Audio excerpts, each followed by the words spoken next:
Stephanie Langston for Yallwire in Nashville at the CMA offices, where we are celebrating a first for 4 guys. One of them is Brice. It's his first #1 as an artist for A Woman Like You. Off to the evening news. She said, honey, what would you do if you'd have never met me? Lee, first #1 as an artist. How's it feel to be on the other side? It feels awesome. You know, it always feels like a big honor to have somebody else record your song.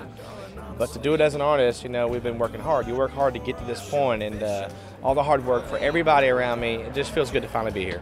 And so when you walk in, what are you thinking about? Are you nervous about it? Are you just excited? Here at the #1 party, I'm just excited, and I'm really more excited. You know, these writers, man, without them, the song would never have existed, and I wouldn't be standing here. So this day is really all about them. And this came about really special. It actually came from John, your friend, who kind of pitched it to you the day after they wrote it. That's right, the day he wrote it. There you go. The day he wrote it. He pitched it to me. Could have pitched it to anybody in the world, but he let me have it, and I'm so excited. And y'all have an old school friendship. That's why this is... Old school friendship. We've run this town, well, run around this town a lot. So extra special you get to celebrate your first together. That's right, on both together. sides. And you know what? This is his first too. Yeah. First #1 as a writer, so you know, we'll definitely be celebrating. And this is something that was inspired by your girlfriend, is that right, John? Yes, yes. She's here tonight, and you'll see her. But she is, she's asking me these questions for almost 2 years, and after I'm a little slow because after 2 years, it took me 2 years to write the song. So take us back to the day you guys wrote this together. it was the first time us 3 ever got together. So immediately there was a really cool connection, you know, and it's great to be in a room with songwriters that recognize when something is really good, you know, for me as a co-writer. And these guys both knew exactly what we were on, knew where it needed to go, knew what needed to happen to get to where we needed to go, you know. And we did it, and it was a great experience. It was wonderful. It went a bunch of different ways, too, that day. I mean, it was, we knew where we were going, but we were veering off here and there. And I think we all did a really good job of when one of us would stray, we'd knock the other one back in, and So how long did y'all pull it together in? You know what? It was an epic ride. Maybe it was. You know what? And the funny thing is, we didn't take a lunch break. We probably rode it for 10 hours almost. Wow. It was a big day, and I think we knew we had something special at the end. We all went for dinner and just, you know, kind of celebrated the song. Honestly, I don't know what I'd do if I'd never met a woman like you. We literally wrote the song from the first lyric all the way down to the last lyric, the way you hear it. You know, there was no jumping around, so we'd write this, and then we'd write this, and then we'd write this. We wrote it down, straight down from the top. So when we got to the end, it was so natural to do that, you know. It was great, you know. it really sounded like a conversation, I guess, you know. And that was really important, I think. I think that's what appeals to everyone on it, for sure. Are these all life experiences that you guys have experienced with ladies in your life? I think so. Different situations for all of us, right? But I mean, all identical, because we all go through them. Yeah. Which one of you guys watches the girl do yoga in the room? That's what I want to know. I think we all do. I mean, I know you do. I know I do.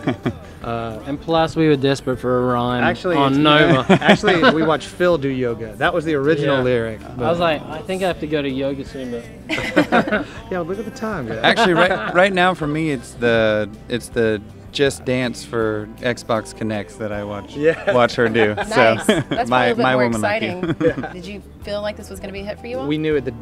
I knew it. I think you guys did too. I knew it the day we wrote it, and I knew exactly what to do with it and where to bring it and what to do with it and what would happen with it. I knew it the day we did it. Well, thank God you did, because I was so tired after that. I mean, I was late for a reason. I was tired. I mean, I cut the song on Lee. I cut the song on Lee the next day, and it was slated to be a single the day after that. I mean, it was so fast. Yeah. It's the fastest thing that, you know. It was on the radio in October, and we wrote it in July. Which is how it always happens, right? But if I was a single man, alone and out there on the loose, well, I'd be looking for a woman like you. You produced the album that's out right now that this song is on, and you wrote half the songs on it as well. Tell us a bit about it. The record's great. You know, Lee knows exactly who he is as an artist and what he wants and what he will and won't do, and that's literally half the battle right there with an artist. Because Lee is so talented that he can do anything. So that's great and extremely difficult on the same side, because he could sing a song that is okay, you know, and make it sound like $1 million. Yeah. So you really have to, we started this record with guitar vocals saying, hey, does it sound good with, you know, Joe Schmo that can't sing like Lee singing this song, you know? And that's where we started, you know? And thank God that Lee has the ears that he does, because recognized it immediately. We wrote a lot of the songs together on the record, and you know, it just worked out so well. I couldn't be more happier about this record. And like I said in there, you know, it's selling. It came out a couple weeks ago, and I think it's already over 100,000 copies. I think you know, the single will be at 1 million copies next week. So it's all working right now. Congratulations. Are you going to go buy a truck or do anything special? I'm going to go home and have dinner and be at my house, which I never get to do anymore. With your fiance? That's right, with my fiance and my little boy. Any wedding plans you want to spill to us real quick? You know what? It looks like I'm going to take the whole month of April off next year. So there you go. Oh, exciting. All right. Well, congratulations. Thank you so much, Lee man. Brice. Thank you.